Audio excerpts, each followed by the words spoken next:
रानी अहिल्या और टुकू भेष बदलकर जाने वाले हैं रतलाम गांव में। बड़ी ही ज़बरदस्त जानकारी लेकर आए हैं आपके लिए। वीडियो को एंड तक ज़रूर देखिएगा और अगर चैनल पर नए हैं तो जल्दी से चैनल को सब्सक्राइब करें। गुनू जी और उसके बाप के इतने काले कारनामे हैं कि उनका कोई हिसाब नहीं। पहले गुनू जी के बाप धना जी ने मालवा और होलकर परिवार को नुकसान पहुंचाया और फिर गुनू जी ने तो हद कर दी। लेकिन अब गुनू जी के पापों का घड़ा भर चुका। बड़ी ऐश कर ली गुनू जी ने। गुनू जी ने जितने भी अपराध किए उनसे हमेशा साफ बच निकलते थे। लेकिन आखिर कब तक? और आखिर वो दिन आने वाला है कि गुनू जी भी पकड़े जाने वाले हैं अपने बाप की तरह। अब ये सारा खेल जो गुनू जी ने रचाया है बेनकाब होने वाला है और उसे बेनकाब करेगी रानी अहिल्या। और हमेशा से जो साथ देते आए हैं टुकू जी, अब भी रानी अहिल्या की भरपूर मदद करेंगे। जुल्म जब हद से बढ़ जाता है तो भगवान किसी न किसी को मसीहा के रूप में भेज ही देते हैं। रतलाम गांव में भी ऐसा ही हुआ। जब धना जी ने हद से ज़्यादा जुल्म करना शुरू कर दिया तो रतलाम गांव की चीखों पुकार सुन ली भगवान ने और मसीहा बनाकर भेज दिया रानी अहिल्या को। जी हाँ दोस्तों, मल्हार सरकार ने जब रानी अहिल्या को जल बंधक योजना की जांच करने का कहा तो रानी अहिल्या ने टुकू जी को रतलाम गांव जाकर पता करने का कहा। और जब टुकू जी ने आकर बताया रानी अहिल्या को कि रतलाम गांव का बहुत बुरा हाल है, वहां तो जोर जबरदस्ती लोगों के घर छीने जा रहे।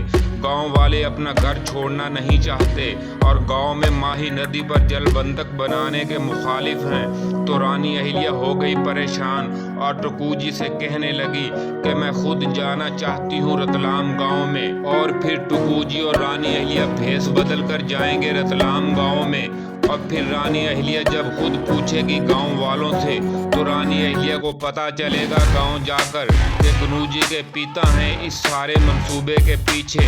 धना जी इस गांव में छुप कर रह रहे होते हैं तो रानी अहिल्या समझ जाती है कि गुनू जी क्यों इस गांव में जल बंधक बनाना चाहते हैं।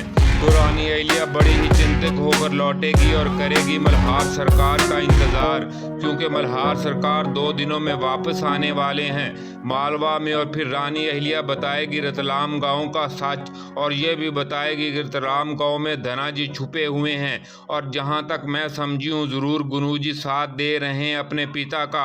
और रानी अहिल्या कहेगी मल्हार सरकार से ज़रूर जल बंधक योजना में गुनू जी और धना जी का गठजोड़ है और कोई न कोई साजिश ज़रूर है इस योजना में। मल्हार सरकार को तो पहले ही शक था इस योजना पर और मल्हार सरकार का गुनू जी पर तो बिल्कुल भी विश्वास नहीं।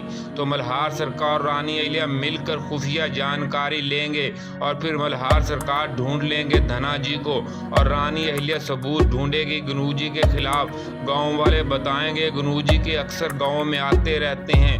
अब गुनू जी का बचना बहुत ही मुश्किल हो गया क्योंकि अब गुनू जी आ गए हैं रानी अहिल्या की पकड़ में। और इस दफ़ा रानी अहिल्या छोड़ने वाली नहीं गुनू जी को।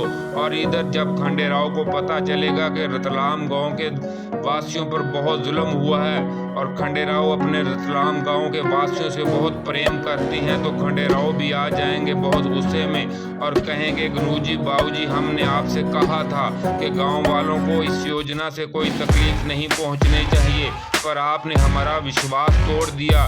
गुनू जी बाबूजी अब शायद हम भी आपको बाबा साहब के गुस्से से ना बचा सकें। आप देखते हैं कि मल्हार सरकार क्या दंड देते हैं गुनू जी और धना जी को। हम आपको साथ साथ अपडेट देते रहेंगे। तो मिलते हैं नई अपडेट के साथ नई वीडियो में।